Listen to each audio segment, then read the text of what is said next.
something like this. I think c5 has to be played, and Nordibek's idea was knight to b5, right? Now you protect, exactly. In fact, it's on the board, yep. They protect the knights by getting in each other's way.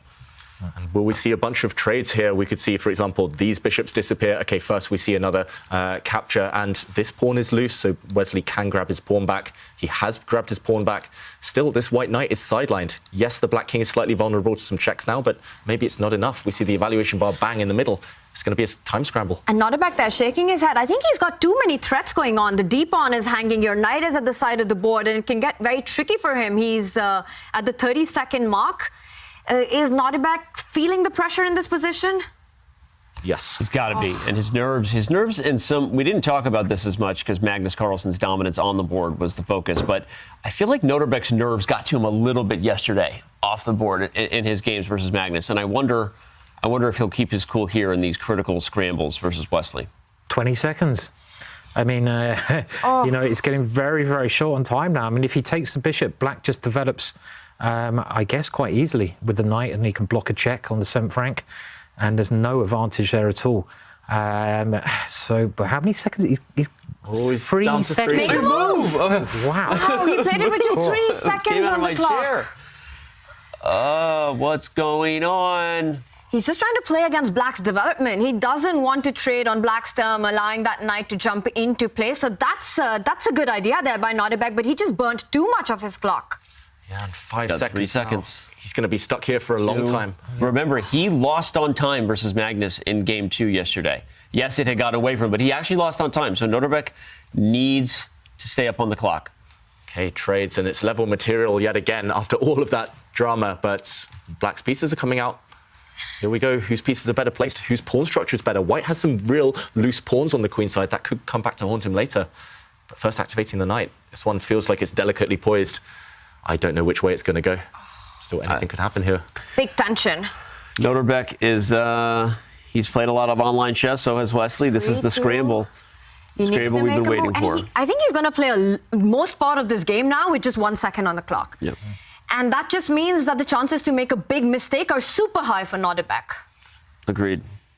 I do slightly prefer his position. I mean, even though I know the bar says it's equal, just having this little bit more extra space, his knight's quite nice, and the white king has a very natural way into the game. You know, it can float in. This is a nice manoeuvre, though, by Wesley. Wesley's found a great square for his knight. You can put that in front of the white rook on c5. Maybe there's a better square as well. Okay. Even better. Wesley's going in. Wesley's in. He's in it to win it. In like Flynn. What's the idea? Rook c6. Counterattack. Wait, knight c4, knight d6. There's a mating net. Yeah, he wants to go for mate.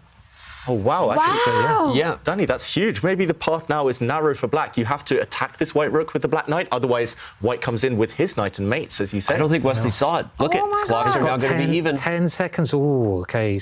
That's a move that says he saw it and he backs up in panic. He's a pawn up now, but his pieces are very passive, and the black king is in some danger here, right? It's kind of trapped in the cage. The white knight can try to move around now. Yeah, it is a pawn. It is a pawn. He can start attacking the black rook. He does it, but it's a mistake.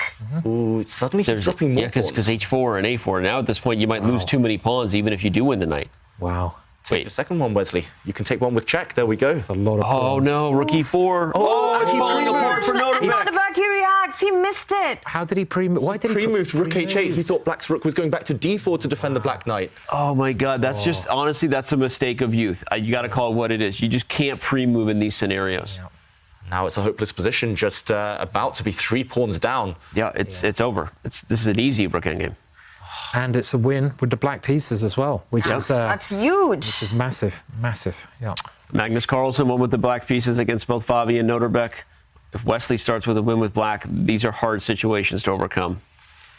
Wow, and that's 3 extra pawns for Wesley. So he's also up on the clock, and Nordibek there, he knows that this is all over. But it's a good idea for him to continue, not just to fight it out, but also to just calm down the nerves before that must-win game. Again, the nerves got to him. That was why, but just, it's time. We know. It's time. You got to get your laptop out of the way if you're going to do that. Sorry, Danny. I'm learning. I'm learning. For the producers here, man. And are we doing the drinking game? And with water, of course. With water, of course.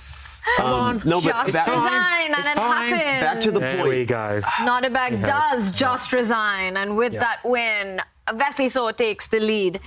in the match. What a fight this was. And now Nordibek in a must-win final.